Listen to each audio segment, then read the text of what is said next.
Je voudrais vraiment remercier l'Université de Minho et le CLEPUL de m'avoir donné l'occasion de parler et de réfléchir avec vous aujourd'hui, parce que nous sommes engagés avec ces deux institutions et avec le centre de recherche où je travaille, qui est le centre de recherche et d'analyse pluridisciplinaire sur les médias, sur une recherche sur plusieurs années qui doit déboucher sur un colloque en 2015 dont le titre est Cultura em negativo. Ça, c'est du portugais. Les cultures en négatif, c'est la version française. Et on part d'une idée qu'avait eue José Eduardo Franco, qui était de réfléchir sur les Antilles. Et je sais que vous poursuivez ici un dictionnaire sur les mouvements anti au Portugal, dans l'histoire du Portugal. Moi, je suis contemporaniste, donc j'ai pensé que ce serait bien de mener cette réflexion sur les Antilles, sur le XXe siècle, et de vous proposer un cadre de réflexion, une évolution, de manière à essayer de penser la façon dont les différentes générations politiques du XXe siècle ont utilisé un certain nombre de termes, de mots, pour marquer leur opposition, pour définir leur opposition. Spontanément, si je vous dis ça, vous avez en tête au moins deux mots. Contre, je suis contre, et un deuxième mot, qui est celui sur lequel le dictionnaire s'est fondé, qui est je suis anti. Je suis anti. Moi, il m'a semblé qu'il y avait un troisième mot qu'il fallait ajouter, qui est un mot qui est beaucoup plus dans l'actualité. C'est « j'ai la phobie ». En gros, le parcours qu'on va faire dans cette séance, je vais parler à peu près 50 minutes, une heure, le parcours qu'on va faire va être de réfléchir à la façon dont on a pu passer, dans un long XXe siècle, on a pu passer de, mettons, l'anticommunisme, l'antifascisme, même en revenant encore en avant, on a pu passer de la contre-révolution à l'antifascisme, l'anticommunisme, et aujourd'hui à l'homophobie et à l'islamophobie. Pourquoi est-ce que ces termes ont bougé comme ça? Qu'est-ce qui fait ce parcours historique qui fait qu'on dit plus facilement aujourd'hui, dans des pays comme la France, dans des pays comme les États-Unis, que quelqu'un n'est pas anti-homo, anti-homosexuel, mais qu'il est homophobe? Pourquoi est-ce qu'on a ce mot, alors que peut-être au XIXe siècle, on aurait dit qu'on était contre les homosexuels? Voilà. Donc l'idée, c'est essayer de réfléchir à ce que peut représenter ce changement. Pourquoi faire ce travail? Il me semble qu'on peut avancer deux réflexions. D'abord, essayer d'évaluer la place des idéologies, la façon dont, dans la longue durée, les idéologies peuvent changer et se recomposer. Vous aurez compris que, donc, pour moi, nous ne sommes pas dans un monde où il n'y a plus d'idéologie. Nous sommes dans un monde où l'idéologie s'est recomposée autrement par rapport à ce qu'elle a pu être au XXe siècle, avec les grandes religions politiques que nous avons vues, le fascisme, le communisme, le nazisme, bon, autant de grandes idéologies qui ont régné. Donc essayer de repenser les idéologies, et notamment essayer de tenir trois niveaux différents. Le premier niveau, c'est celui dont j'ai parlé là, ce sont les mots. Donc essayer de voir comment le vocabulaire se recompose. Le deuxième niveau, c'est d'essayer de penser les comportements. Est-ce qu'on a toujours, ou est-ce que ça a bougé, la même configuration entre un mot, des modalités d'action, des manifestations, de la guérilla, des fuites, de l'immigration? Ça peut être différents types de comportements qui vont manifester une opposition. Et puis, dernier niveau, essayer de penser les stratégies, les calculs des différents acteurs. Donc voilà les trois niveaux qu'on a à prendre en compte. C'est difficile, hein. C'est compliqué d'essayer de tenir ces trois niveaux, mais il me semble que si on veut penser la dynamique des oppositions dans le XXe siècle, c'est important d'avoir ces trois données-là. Alors, j'ai utilisé une expression. J'ai parlé d'un long XXe siècle. Si j'utilise cette expression, c'est par opposition à une autre hypothèse, qui est l'hypothèse d'un XXe siècle court. Et je pense que vous connaissez l'œuvre de Eric Hobsbawm, Le siècle des extrêmes, qui était aussi le siècle court, où il expliquait qu'il fallait penser le XXe siècle, en gros, entre 1914 et 1990. Pour moi, le XXe siècle déborde. Il déborde beaucoup sur le XIXe siècle, avec l'émergence des idéologies, et il déborde encore sur le XXIe siècle, avec la présence des idéologies. Donc vous avez compris que la définition que je donne du XXe siècle, c'est que c'est le siècle des idéologies par essence. Pourquoi je dis ça? Pourquoi est-ce que je pense qu'il y a vraiment un ensemble? Parce que vous savez comme moi que le terme idéologie est un terme qui émerge au moment de la Révolution française. Très précisément, on a la date. En 1794, il y a un groupe autour d'un philosophe qui s'appelle Destutt de Tracy, qui est un ami de Condorcet, et ce groupe définit l'idéologie comme l'étude des idées. L'étude des idées. Idéo, logos. Okay? Bon. Nous, on voit bien que dans le courant du XIXe siècle, petit à petit, ces idées fermentent, deviennent autre chose et favorisent la création de groupes politiques. Et à un moment, quelque part dans les années 1870, 1880, 1890, on assiste à véritablement la fusion du mouvement politique, de l'idée politique et de la mise en place de rituels qui vont porter l'idéologie. Donc on voit émerger ce que un chercheur italien qui s'appelle Emilio Gentile appelle des religions politiques. Mon hypothèse est que le XXe siècle représente l'arc de ces religions politiques. Donc voilà pourquoi je vais étudier un long XXe siècle, parce que je pense qu'il y a encore des aspects résiduels de ça aujourd'hui. Il y a encore un petit peu de ritualité politique.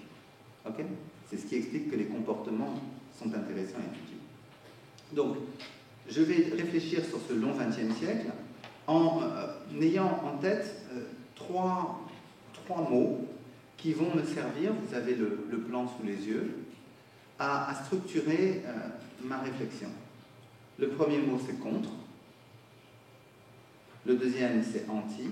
Et le troisième, c'est fort. Donc, on va commencer par la première manière, la première opposition. C'est un mot que nous utilisons encore. Hein. La contre-culture, c'est un mot que nous avons en tête. Mais le premier mot, celui qui est peut-être fondateur de cette manifestation d'une opposition très forte, c'est le mot de contre-révolution. Contre-révolution. Contre-révolution, si on fait la même démarche, on dit, tiens, quand est-ce qu'on a commencé à parler de contre-révolution? Vous savez, c'est évidemment au moment de la Révolution. Dès 1790, c'est-à-dire il y a la prise de la Bastille en 1789, et en 1790 déjà, il y a un certain nombre de personnes qui définissent la contre-révolution. Qui est-ce qui parle de contre-révolution, d'après vous? Des révolutionnaires ou des adversaires de la révolution? Eh bien non. Ceux qui utilisent les premiers le mot contre-révolution, ce sont des révolutionnaires. Pour dire, en gros, il faut empêcher la contre-révolution. Donc, c'est un mot, c'est intéressant pour nous de voir que les mots contre, anti, phobe ne sont pas forcément la bannière de ceux qui veulent les porter, mais peuvent être aussi utilisés par leurs adversaires pour délimiter, en quelque sorte, des ennemis. Donc, contre-révolution commence sous la Révolution par les révolutionnaires et va progressivement devenir une manière de penser une opposition radicale à un événement. Et c'est ça peut-être le point que je pense intéressant si on veut essayer de faire une sorte de classification presque chronologique et, alors terme un peu compliqué, idéal typique. Si on veut essayer de faire ce travail-là, d'essayer de voir quel est le premier type d'affirmation des oppositions, et il me semble que c'est la contre-révolution. La contre-révolution s'accompagne d'une idée qui est que face à l'événement, face à la nouvelle doctrine, il n'y a pas beaucoup de solutions possibles. Il y a soit une opposition radicale, la guerre, soit une autre possibilité, la fuite. Donc, vous voyez que notre histoire de l'opposition idéologique, elle commence vraiment dans la brutalité la plus forte. La fuite, ça veut dire que les contre-révolutionnaires doivent quitter la France. Ils vont aller, quelques-uns en Angleterre, beaucoup à Coblence, sur les bords du Rhin, d'autres à Vienne. Bref, ils vont chercher le salut dans la fuite. Ils sont contre la révolution. Après pratiquement 20 ans, 30 ans, cette idée de contre-révolution devient presque un élément de doctrine politique. Et on va avoir des intellectuels espagnols, anglais, français, qui vont se définir comme contre-révolutionnaires, comme adversaires. Cette première génération va jouer un rôle très important dans la définition de ce que c'est que s'opposer à un événement radical, un événement sur lequel on ne peut pas revenir. Et ils vont exercer une influence très forte sur des intellectuels, notamment des intellectuels allemands, qui vont se demander quel autre événement dans l'histoire des hommes, et en particulier dans l'histoire de l'Allemagne, a occasionné une réaction aussi brutale et aussi hostile. Et ces intellectuels allemands, des années 1860, 1880, vont dire qu'il y a un événement qui a occasionné la même brutalité, la même violence en réaction. Cet événement, quel est-il? Exactement, c'est la réforme religieuse. Et donc ces intellectuels allemands vont forger un mot qui n'existait pas. Ils vont inventer le mot de contre-réforme. La contre-réforme pour définir la façon dont les catholiques restructurent leur Église pour réagir à la réforme luthérienne. Si j'insiste sur ce mot, et vous voyez bien qu'on commence à se rapprocher de notre siècle des idéologies, si j'insiste sur cette idée de contre-réforme, c'est parce que c'est une invention rétrospective. Je sais que José Eduardo travaille sur le Concile de Trente. Les catholiques du Concile de Trente ne se définissent pas comme contre-réformistes ou contre-réformateurs. Ils se définissent comme des gens de confession catholique qui veulent renforcer la foi catholique. Donc, on en arrive, c'est une petite parenthèse que j'ouvre, mais aujourd'hui, on retravaille cette période-là en parlant de la confessionnalisation. Donc, c'est plus du tout l'idée de contre-réforme, c'est l'idée d'approfondissement de la foi. Mais cette deuxième idée de contre-réforme, elle est très intéressante parce qu'au fond, elle définit un système idéologique qui serait l'adversaire. Elle fait la même logique que la contre-révolution en cherchant un événement. Alors, il y a un troisième temps peut-être qu'on peut réfléchir pour montrer que cette idée de contre, elle chemine encore très loin dans le XXe siècle. Je prends ce troisième terme parce qu'il me paraît emblématique d'une volonté de rupture radicale. J'ai dit avec un événement, mais peut-être au-delà de l'événement, avec un système. La révolution, c'est un système. La réforme, c'est un système. Et donc, il va y avoir une troisième idée qui me paraît intéressante, qui est l'idée qu'il y a un système avec sa culture, un système capitaliste, qui est une opposition irréductible, et donc on va avoir l'invention dans les années 50, fin des années 50, début des années 60, du troisième terme, qui est la contre-culture. Contre-culture. Pourquoi je prends ce terme-là?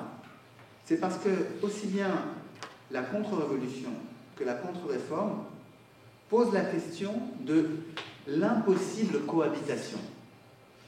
Si on est avec la contre-révolution ou avec la contre-réforme, ça s'est traduit par la séparation.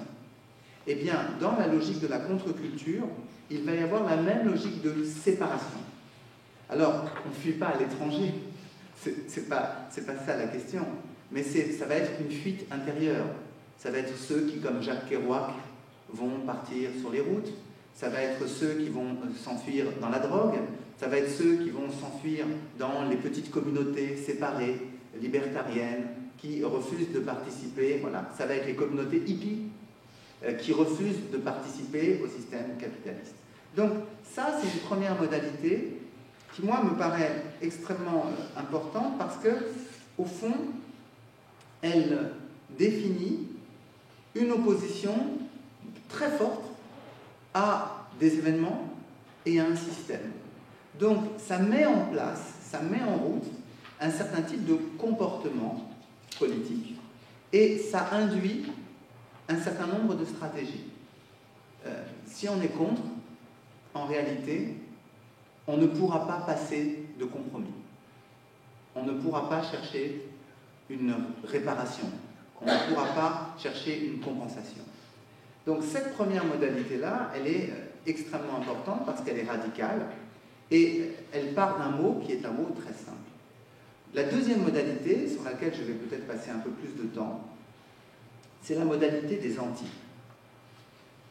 Alors, on peut réfléchir aux anti à partir d'une première peut-être apparition historique du terme. Alors, je pense que les collègues modernistes ils vont me dire, Fabrice, tu exagères. Il y a déjà l'anti-politicus au XVIe siècle. Il y a aussi l'anti-Henri. Nous, pendant la Ligue, on a un anti-Guise, donc au XVIe siècle. Donc, le mot anti est utilisé. Mais le moment où on voit une mobilisation politique, c'est-à-dire une mise en place d'une association nationale, qui porte le nom d'anti, pour moi, c'est 1836, c'est au moment des lois sur le blé, les Anti-Corn Law Association, qui commence vers 1836 et qui devient en 1838 l'Anti-Corn Law League. Donc une mobilisation d'un mouvement libéral contre un mouvement de contrôle du blé. Okay ? Ça, c'est un premier mouvement, et ce qui est intéressant pour nous, c'est qu'on voit que la modalité d'anti, elle est différente de contre. Je vous ai dit que dans le contre, c'est la guerre ou la fuite. Quand on fait anti, on fait une mobilisation, et on fait même une mobilisation dans le système politique britannique. Les anti-Corn Law League vont agir, peser sur les élections, obtenir l'élection de nouveaux parlementaires et obtenir 10 ans plus tard, en 1846, l'abolition des lois sur le blé. Donc, on peut se mobiliser et on peut gagner dans le système. D'ailleurs, l'Anti-Corn Law League donnera naissance au Parti libéral. Bon. Donc, ça, c'est un premier ancêtre. Et ensuite, on peut dire qu'au XIXe siècle, à la fin du XIXe siècle, donc dans ce que j'appelle moi mon long XXe siècle, à partir des années 1870-1880, on va voir se multiplier les anti. On l'a oublié, mais le mot antisémite, quand est-ce qu'il émerge? Il émerge dans cette période-là. Il y a une première ligue antisémitique en Allemagne, en 1878. 10 ans plus tard, en France, on crée la Ligue antisémite. dirigée par un monsieur qui est le marquis de Morès, qui se déclare, c'est assez amusant quand on y réfléchit, nationaliste et socialiste. Vous voyez que comment dire, la combinaison était déjà quelque part dans les esprits. Bon. Et ce mouvement antisémite, quand on regarde les dictionnaires de l'époque, les dictionnaires étrangers, moi j'ai regardé des dictionnaires anglais et des dictionnaires allemands, et il faudra donc que Sergio et José Eduardo m'aident pour regarder des dictionnaires portugais pour voir si c'est la même définition. Quand on regarde antisémite dans le dictionnaire Brockhaus des années 1890, il y a écrit antisémite, doctrine de parti politique français. C'est pas compliqué. Donc le mot antisémite, il est déjà présent, il commence à circuler, et pourquoi je le mentionne de cette manière-là? C'est pour vous dire que c'est un anti qui est dans le système. On considère qu'on peut discuter ça de manière très tranquille, comme si c'était une doctrine politique. Le mot antiracisme apparaît lui aussi à la même période, un tout petit peu plus tard, au début du XXe siècle. Et c'est la même logique, antiracisme, on est dans le système politique. On fait une mobilisation, on crée des associations. En 1913, par exemple, aux États-Unis, on va créer l'Anti-Defamation League, qui est un mouvement de lutte contre l'antisémitisme. En France, en 1927, on va créer la Ligue internationale contre le racisme et l'antisémitisme. Donc on est, là vous allez me dire, mais Fabrice, contre, c'est pas anti. Mais on voit bien qu'on est dans la doctrine de l'antiracisme. Donc petit à petit, on voit que cette logique de l'anti est une logique qui se situe dans un système politique donné, et se situe, et c'est toute la question que nous avons, nous, à réfléchir dans la perspective du colloque que nous avons à organiser dans quelques années. Est-ce qu'on se situe dans la même idéologie, ou est-ce qu'on se situe en dehors de cette idéologie, à partir où on est, du moment où on est anti? Je pose cette question parce que il se trouve que le suivant, l'anti-suivant qui vit, c'est l'antifascisme. L'antifascisme. L'antifascisme commence comme réponse au fascisme à partir de 1922 et surtout de 1924. C'est-à-dire à partir du moment où il y a l'assassinat de Matteotti et où on a une coalition de partis antifascistes qui se met en place. Bon. Donc on voit bien quel lien l'opposition à une idéologie entretient avec son idéologie. C'est pour cela que l'idée qu'a eu José Eduardo de parler d'une culture au négatif, comme un appareil photo. Hein, on a le négatif et à partir du négatif, on peut voir le positif. Ou comme une moulure. Vous savez, quand on fait de la sculpture, on fait un négatif, ensuite on met le plâtre et on sort le positif. Ok ? Bon. Eh bien, de la même manière, quand on regarde la doctrine des antifascistes, on voit en contraire l'idéologie fasciste. De la même manière, si on regarde l'anticommunisme pourrait être pensé comme un anti, comme un décalque pur du modèle communiste. Ça pourrait. C'est un peu plus compliqué. Alors, pourquoi c'est compliqué? Parce que l'anticommunisme débute très très tôt, presque au moment où est mis en place les premiers éléments de doctrine du communisme. Le premier usage, en français, peut-être c'est différent en allemand, peut-être c'est différent en anglais, mais en français, le premier usage d'anticommunisme, c'est un texte d'Étienne Cabet. Étienne Cabet, c'est un philosophe socialiste français qui construit un idéal utopique de vie égalitaire, hein, donc, qui s'appelle l'Icari. Voilà. Et le premier, dans un texte, il attaque ceux qu'il appelle les anticommunistes. Il dit qu'il ne faut pas laisser la place aux anticommunistes, parce que lui-même se définit comme communiste. Bon. Donc vous voyez que c'est très tôt, les années 1830-1840. Et donc cette notion d'anticommuniste, on la retrouve tout au long du XIXe siècle, mais on la retrouve avec un sens très particulier, qui est en réalité l'opposition à la doctrine communiste.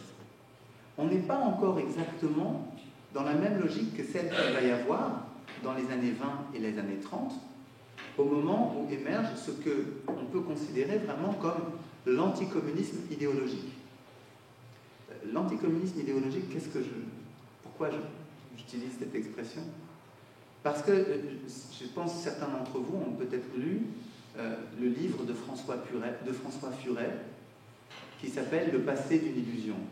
Je ne sais pas si vous avez lu ce livre, les uns ou les autres. François Furet, c'était, et vous voyez le lien qu'on peut faire, c'était un spécialiste français de la Révolution. Okay.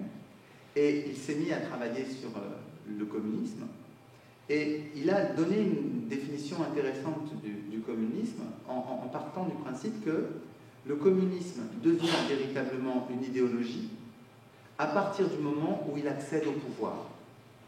C'est-à-dire que pour lui, le vrai communisme idéologique commence en 1917 et il s'effondre en 1990. Et lui écrit son livre « Le passé d'une illusion » en 1994. Donc en gros, il dit, ben voilà, le communisme, l'idéologie communiste, c'est fini. L'illusion communiste est finie. Okay? Mais quand on se replace, nous, dans les années 20, les années 30, et qu'émerge l'idéologie anticommuniste, on voit bien que cette idéologie, elle va être utilisée dans les sociétés démocratiques pour attaquer les pays communistes et les partis communistes. Cet anticommunisme va avoir une construction extrêmement fine, extrêmement travaillée. Il y a un sociologue français qui s'appelle Pierre Grémion, qui a fait un très beau livre qui s'appelle « Intelligence de l'anticommunisme », pour montrer comment les anticommunistes ont dénoncé très tôt les camps de concentration, les déportations, les liquidations sauvages, etc., etc. Donc, on peut regarder cette construction de l'anticommunisme en lien avec l'idéologie communiste, mais pas seulement l'idéologie, en lien surtout avec les comportements des États communistes. Et donc, vous voyez qu'il y a un petit écart qui est en train de se faire entre lutter dans le système, lutter dans l'idéologie, et puis lutter contre l'idéologie. Et à ce moment-là, il me semble que le mouvement anti retrouve quelque chose de la position qui était les grands contres qu'on avait au XIXe siècle. C'est-à-dire que face à des événements très forts, comme par exemple la guerre d'Espagne, les anticommunistes et les antifascistes vont avoir les mêmes comportements que ceux qui définissaient les grandes identités politiques du XIXe siècle, c'est-à-dire la contre-révolution, la contre-réforme, c'est-à-dire la fuite ou la guerre. On n'est plus dans la réforme, on n'est plus dans la mobilisation pour le système. Si j'ai pris la date de 1936, c'est parce que vous savez comme moi qu'elle correspond un peu au moment où face à face en Europe, il y a d'un côté les antifascistes. À partir de 1934, on a des comités internationaux de lutte antifasciste, et de l'autre côté les anticommunistes. Le moment symbolique de ça, c'est 1937, la signature du pacte anti-Comintern avec l'Allemagne, le Japon et l'Italie fasciste. Donc on voit bien qu'il y a une opposition frontale entre ces deux antis. Alors évidemment, ces deux antis, ce sont peut-être les deux grands de la première moitié du XIXe siècle, et puis on va voir le grand de la deuxième moitié du XXe siècle, antifascisme, anticommunisme, les deux grands antis de la première moitié du XXe siècle, et ensuite le grand anti de la deuxième moitié du XXe siècle. Qu'est-ce que ça va être, en toute logique? Facile. On avait anticommuniste et antifasciste. Donc, après, on va avoir anti-totalitaire. C'est vraiment, après la Deuxième Guerre mondiale, le grand anti, c'est vraiment l'anti-totalitarisme. C'est peut-être même là qu'on va avoir l'échafaudage doctrinal le plus important. Alors, là, je crois vraiment qu'on est un peu obligé de s'arrêter sur la définition qui n'est plus une définition d'opposition à des forces politiques, qui n'est plus des oppositions uniquement à des régimes politiques, mais ça devient l'antitotalitarisme, véritablement une doctrine. Être antitotalitaire, en fait, qu'est-ce que ça signifie? Ça signifie qu'on est pour les libertés, pour la démocratie et pour l'économie de marché. L'antitotalitarisme, il a ce trépied. Donc, vous voyez bien comment, et c'est, je crois, très important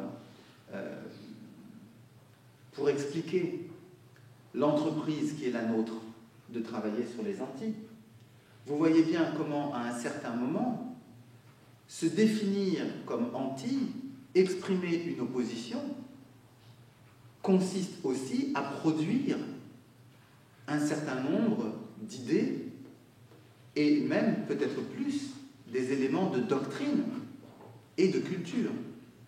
Donc on voit qu'on peut avoir une définition par la négative pour donner un projet positif. C'est ce qui se passe avec les antitotalitaires. Donc on a là une marche qui est assez importante et qui fait qu'à un certain moment, la notion d'anti a commencé à être extrêmement proliférante. Je ne vais pas développer tous les antis qu'on pourrait étudier, mais il y en a un que je voudrais aborder parce qu'il est très intéressant dans la façon dont il s'est comporté politiquement.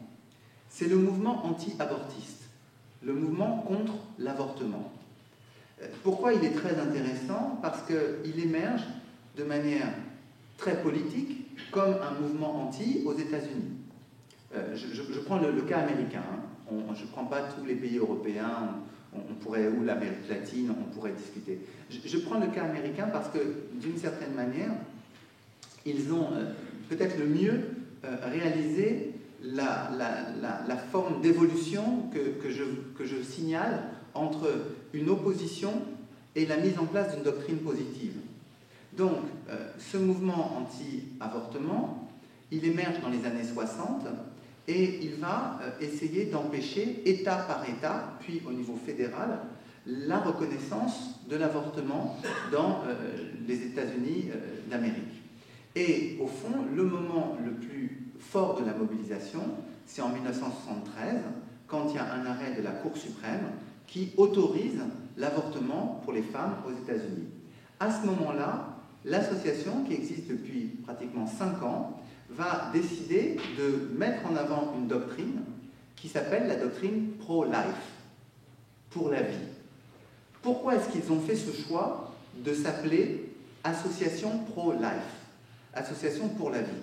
Parce qu'au même moment aux États-Unis, il y a un mouvement féministe très important. Et il ne faut pas que les féministes aient l'impression que l'objectif de leur mouvement consiste à réduire les droits des femmes. Donc, en faisant un mouvement pro-vie, pour la vie, ils ne mettent pas en cause la question du droit des femmes et ils se concentrent sur la question de l'avortement proprement dit. Donc, vous voyez, ce que j'essaie de montrer, c'est une stratégie qui est différente parce qu'ils auraient pu continuer comme au début du XXe siècle à s'appeler anti, et eux, ils cherchent au contraire, pour des raisons de légitimité politique, à s'appeler pro. Donc, manifester une opposition à une loi en mettant en place une doctrine positive. Et cette question-là, au fond, c'est celle que nous retrouvons en fait avec le troisième terme d'opposition que je vais aborder maintenant, qui me semble le plus emblématique de notre manière de fonctionner. Alors, notre manière de fonctionner, j'ai dit le long XXe siècle, mais on pourrait presque dire au XXIe siècle. Le troisième terme, c'est phobe. Donc, je vous ai dit tout à l'heure qu'au fond, il y a une transition qui s'effectue avec une montée en puissance de l'individualisme, de la globalisation, mais qui modifie notre rapport aux idéologies, puisque les deux phénomènes dont on parle, hein, la poursuite de l'individualisme et la montée de la globalisation, ces deux phénomènes sont pour l'essentiel postérieurs à 1990. 1990, l'effondrement du communisme. Donc, d'une certaine manière, la fin de la grande frontière. À partir de ce moment-là, on peut dire que partout sur la planète, on peut faire circuler les biens, les marchandises, les idées c'est un peu plus compliqué, mais quand même, et les personnes. Vous pouvez prendre un billet pour aller en vacances en Chine. Vous pouvez même aller faire du tourisme en Birmanie. Donc, on peut arriver à faire circuler à peu près les choses. Les idées, c'est compliqué. Je veux bien admettre qu'il y a encore des obstacles, malgré tout. C'est le plus fluide, mais ce n'est pas toujours le plus facile à faire passer. Donc, dans cette période, il me semble qu'on peut poser une discussion à partir de plusieurs livres. Bon, il y en a un qui, en France, a été peut-être le livre qui a le plus suscité de commentaires, qui est le livre de ce philosophe américain qui s'appelle Francis Fukuyama, qui, à partir d'une réflexion hegelienne, a émis l'hypothèse de ce qui a été repris presque littéralement d'une fin de l'histoire. Lui, il considérait qu'il y avait eu la fin de l'opposition dialectique communisme-capitalisme et que donc on se retrouvait dans une autre forme d'histoire dans laquelle les conflits anciens liés à cette opposition de doctrine disparaissaient. Mais on l'a pris un peu littéralement, mais l'hypothèse intéressante de son livre, c'est au fond l'idée qu'on arrive à une forme de fin des idéologies.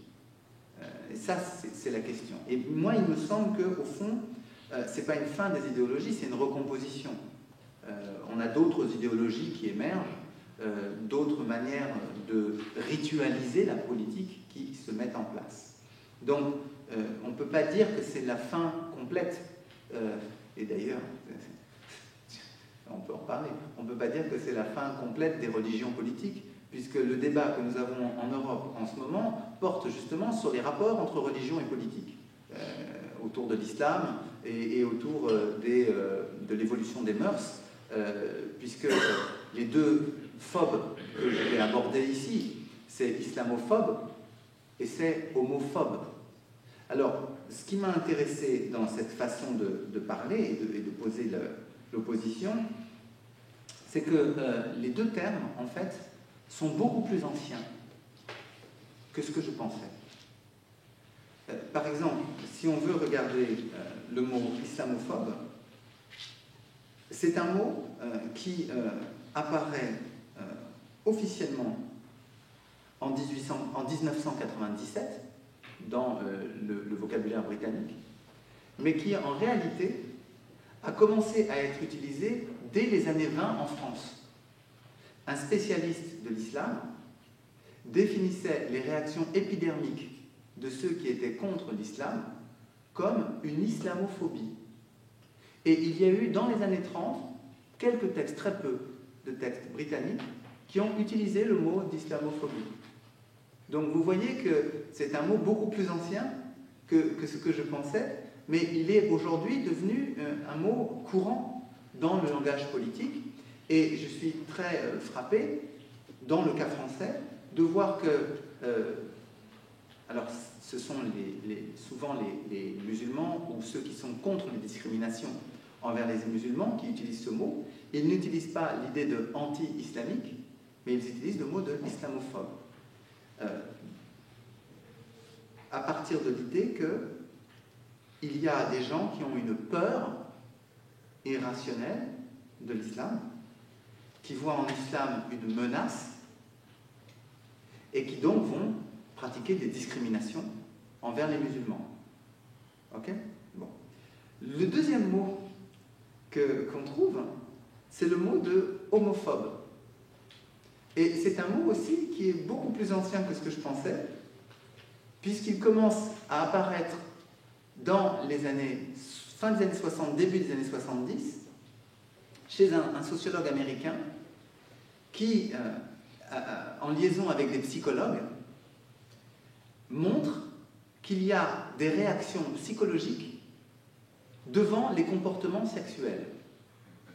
Et donc, il définit les réactions de gens qui ont peur des homosexuels, qui voient dans les homosexuels une menace pour la société, ils les appellent des islamophobes. Vous avez corrigé, des homophobes. Des homophobes. Ce qu'il y a de très intéressant, c'est que la définition de cette maladie, enfin de ce symptôme, de cette, je ne sais pas comment l'appeler, de cette déformation psychologique, on va dire, est antérieure de quelques années, puisque c'est en 1974 que l'Association psychanalytique américaine et l'Association psychiatrique américaine ont reconnu que l'homosexualité n'était plus une maladie. Donc, on a le moment où on définit l'homophobie est juste un petit peu avant que l'homosexualité ne soit plus une maladie. Moi, je pensais que c'était un terme beaucoup plus récent. Donc, vous voyez qu'on pourrait discuter de ça par rapport à anti-homosexuel, c'est un mot qu'on n'entend jamais. Par contre, homophobe, oui. Et pourtant, si j'utilise ce terme, c'est parce que nous avons en France, vous avez dû en entendre parler, un débat très actif, très virulent sur le mariage homosexuel. Je pense que vous avez vu les débats similaires en Espagne, et je pense qu'au Portugal aussi, il a dû y avoir des débats aussi agités. Et ce qui est très frappant, c'est que ceux qui sont contre le mariage sont qualifiés parfois d'anti-mariage, mais aussi d'homophobes. Donc, la question que je me posais, c'est pourquoi est-ce que ces deux mots qui correspondent à des comportements de mobilisation, ce sont des mobilisations qui sont comparables aux mobilisations qu'on a pu avoir sur le racisme, qui sont comparables aux mobilisations, j'exagère peut-être un peu, d'accord, mais qui sont comparables à ce qu'on a pu avoir comme mobilisation pour le communisme ou le fascisme. On signe des pétitions, on publie des livres, on fait des manifestations dans la rue, et on veut une loi face à une réaction personnelle. Et donc, il me semble que l'utilisation de phobe nie la possibilité qu'il puisse y avoir un débat politique, une prise en charge politique de la question qui pourtant est débattue au Parlement. Donc, cette modalité-là, elle m'a intéressée parce qu'elle prouve que on est en train de vivre une transformation où l'affirmation de l'opposition n'est plus faite pour être située dans un cadre politique, mais pour être, d'une certaine manière, naturalisée. Si on est islamophobe ou si on est homophobe, c'est qu'on a une certaine mauvaise nature. C'est pas qu'on a une mauvaise position, c'est qu'on a une mauvaise nature. Et donc, ça pousse les mouvements d'opposition à renforcer leur message positif. D'où, si on veut réfléchir sur la même chronologie, l'émergence d'une autre logique qui est comparable à celle qu'on a vue avec les anti-avortistes. Les anti-avortistes se sont appelés pro-life. Et donc, l'autre mouvement très violemment anti, qui a émergé et qui a utilisé la même stratégie pour ne pas être accusé d'être, et c'est l'accusation qu'on leur fait très souvent, d'être irréaliste, d'être à côté, de n'avoir rien compris à l'économie, d'être un peu fou, souvent jeune et un peu fou. Ce sont les anti-mondialisations, ceux qu'on appelle les no-global. Les no-global, au départ, se définissaient comme des anti. C'est un mouvement parfaitement classique d'anti-capitaliste, d'anti-financier. Bon. Or, ils ont fait le choix, à partir de 1994, un peu, et surtout après 1997, de ne plus s'appeler No, mais de s'appeler Alter. Alter. Alter global. Alter mondialisation. Alter mondialiste. Et s'ils ont fait ce choix de s'appeler Alter, c'est pour manifester qu'ils ne sont pas fous, mais qu'ils veulent ouvrir une troisième voie. Sinon, on les aurait appelés les globalophobes, ceux qui ont peur de la mondialisation, qui voient dans la mondialisation une menace. Vous voyez ce que je veux dire? On pourrait tout à fait les appeler comme ça.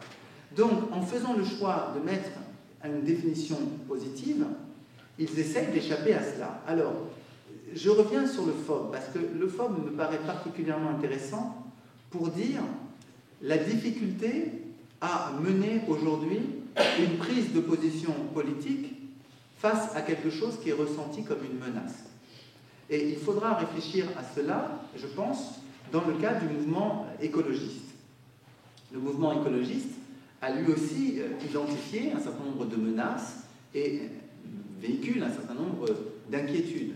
Donc l'idée de faire une politique alternative me paraît un élément fondateur pour ne pas qu'ils se retrouvent à leur tour considérés comme des réactions un peu maladives à une évolution du monde. Alors, là, j'ai évoqué un changement sémantique, mais je voudrais signaler que dans la même période, les formes de la mobilisation évoluent. J'insiste là-dessus parce que ces transformations des formes de mobilisation me paraissent révéler aussi les changements du monde qui est le nôtre et de la culture qui est la nôtre. Je veux prendre deux exemples. Un pour lier à ce que j'avais fait sur les anti et donc sur les pro-life, qui va être des interventions dans des cliniques, des blocages particuliers dans des cliniques, l'utilisation d'images provocantes pour effrayer, pour faire peur, donc une tactique vis-à-vis d'un outil qui n'est plus l'idée de rassembler du monde, mais qui est l'idée qu'on va peser sur les mentalités. Deuxième mouvement très positif que je vais prendre, mais qui a la même logique, c'est le mouvement Femen. Je pense que vous devez connaître ça. Ce sont des féministes ukrainiennes qui sont anti-paternalistes, qui sont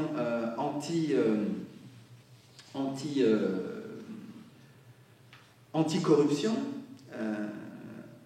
anti-machisme, anti-sexisme, anti-pornographie.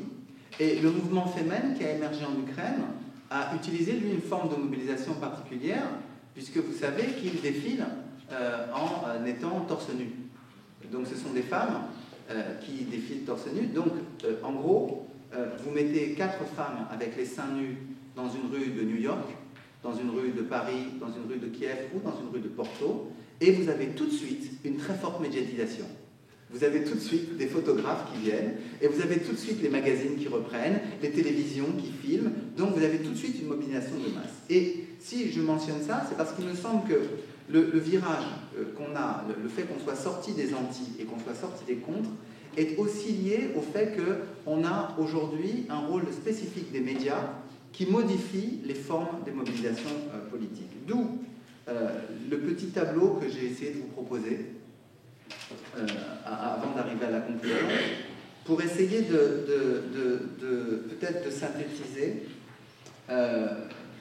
les 3 modalités et la façon dont on se situe en regard de la société, ce que ça laisse entendre de la façon dont on se positionne, et ensuite les formes de mobilisation.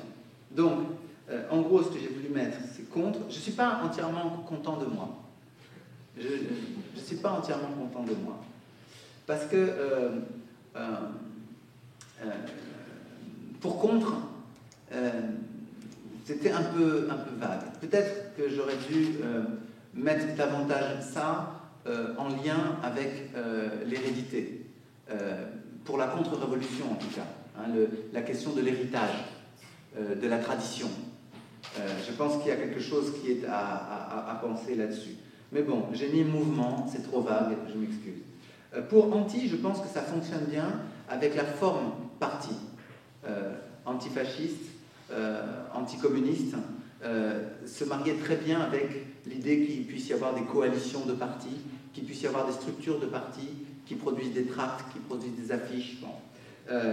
Ça suppose effectivement une doctrine politique. Je pense que par contre, pour contre-identité, c'est juste. On est contre par identité. C'est parce que je suis ce que je suis contre. Donc je me situe contre d'une certaine manière, à cause de ce qui me prédéfinit. D'où l'impossibilité de trouver un compromis. Bon. Anti, je pense que ça fonctionne bien avec parti. Je pense que ça marche bien avec une doctrine, parce qu'une doctrine politique, elle est sujette à des ajustements, elle peut évoluer, elle peut changer. On peut prendre un point de doctrine et le remplacer par un autre. Et je trouve que ça marche très bien avec la question des mobilisations classiques, ou, si on veut aller jusqu'à la radicalisation la plus forte, avec la guérilla. Mais on n'est pas dans le système de guerre frontale. Troisième idée, les phobes. Je pense que les phobes, c'est quelque chose de très labile. Peut-être la modalité que j'aurais dû mettre, c'est l'association. Mais en même temps, je pensais que dans ce troisième âge, il y a une mobilisation dont je n'ai pas à parler, mais qui vaudrait la peine, qui est autour de la mobilisation anticapitaliste, qui est la mobilisation positive des indignés, los indignados. Je pense que ça, c'est une manifestation anti, mais qui a été formulée positivement. Indignez-vous, l'opuscule de Stéphane Hessel, il dit, à partir de ce contre quoi, de ce qui vous fait réagir, vous devez agir, et donc ça va très bien avec la personnalisation, l'individualisation, et avec la médiatisation. Je vais finir sur Stéphane Hessel, parce que Stéphane Hessel, c'est intéressant parce qu'il dit bien que le moteur de l'action politique, pour lui, ce n'est pas la raison. Ce n'est pas la raison. Ce qui nous renvoie à la Révolution et à Rousseau, pour qui le moteur de l'action, c'était la raison. Là, on est dans autre chose, on est dans l'émotion. Le moteur de l'action, c'est l'émotion. Et là, il me semble que ça nous permet de réfléchir à la façon dont les idéologies avaient aussi pour objectif de canaliser les émotions collectives, les grandes émotions collectives, la peur du communisme, la fierté nationale, la joie d'entrer en guerre, l'honneur d'être un héros. Toutes les grandes idéologies du XXe siècle ont utilisé ces émotions collectives pour faire agir les peuples. Et donc, il me semble qu'en travaillant sur notre sujet, on voit ressurgir, c'était une phrase d'un historien français, Lucien Febvre, il disait « Au fond de l'histoire, il y a les sentiments. » Les sentiments. Et donc, on voit ressurgir dans cette réflexion que nous avons eue sur la culture, non plus seulement la question de la raison, mais bien la question de la place des émotions. Comment elles se combinent face à l'événement politique. Quelles relations elles entretiennent, les émotions, les sentiments, quelles relations ils entretiennent avec les événements. Et si j'insiste sur cette dimension, c'est parce que, au fond, il me semble que, peut-être en réponse à ce que nous avons vu sur le siècle des idéologies, il me semble qu'on peut reprendre une hypothèse et la creuser, qui était l'hypothèse d'une femme, d'une géopoliticienne, j'aime pas beaucoup ce mot, il n'est pas beau, géopoliticienne, française, qui s'appelait Thérèse Delpech, qui est morte l'année dernière. Et Thérèse Delpech a fait un livre qui est très intéressant, qui imaginait le monde qui raconte le monde en 1910, le monde en 2010 et le monde en 2110. Ok ? Bon. Et cette perspective de 2 siècles, elle l'argumentait à partir de l'aphorisme de Nietzsche. Et Nietzsche disait que le monde, donc à la fin du XIXe siècle, il disait le monde est entré dans 2 siècles de chaos. 2 siècles de chaos parce qu'on a l'entrée dans la politique de masse et on a les cycles d'irrationalité. Vous savez, il dit que, dans Ainsi parlait Zarathustra notamment, il montre comment on construit des illusions. On vit une illusion, pour combattre l'illusion, on construit une autre illusion, puis on construit une autre illusion. Donc il imaginait des cycles de chaos comme ça. Et son idée, c'était qu'il y avait devant l'homme, devant nous, encore un siècle. Encore un siècle de chaos.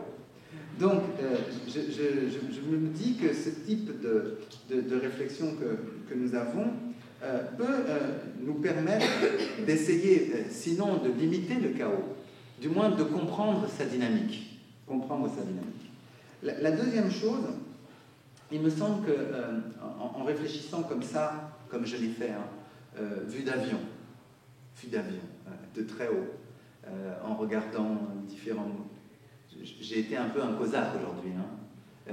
J'ai sauté à gauche, j'ai coupé une fleur, j'ai sauté à droite, j'ai mis un coup. Donc vraiment, j'ai été un peu partout. Donc c'est vraiment vue d'avion, vue de très haut, une image très haute comme ça. Bon. Donc en réfléchissant comme ça, il me semble qu'on voit bien quand même émerger des éléments de culture qui sont transnationaux, qui touchent d'une manière à peu près parallèle les différents pays, même à l'époque qui était considérée comme pas encore l'époque de la globalisation. Et ça, je trouve que c'est très important pour notre colloque. Il va falloir vraiment réfléchir à ce qu'on peut appeler la circulation des idées. Comment est-ce que les anti circulent? Comment est-ce qu'ils s'allient dans un pays, dans l'autre? Vous faites un dictionnaire des anti au Portugal, et il me semble qu'on pourrait presque, et je suis sûr qu'il faudra faire l'expérience, ça va être très intéressant quand vous l'aurez fini, il faudra le comparer aux Antilles des autres pays, et je pense qu'on verra énormément de cases parallèles et très très proches.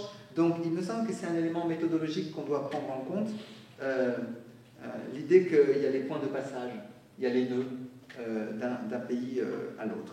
Et puis peut-être, je vais m'arrêter là-dessus, on peut discuter, peut-être qu'au fond, cette réflexion sur les Antilles nous permet de repenser en quoi l'histoire peut être un secours. Parce qu'elle nous permet d'abord de voir des grandes transitions qui se sont déroulées, des changements de structure politique, des changements de modalité d'action et aujourd'hui des changements de stratégie. Et il me semble qu'avec cette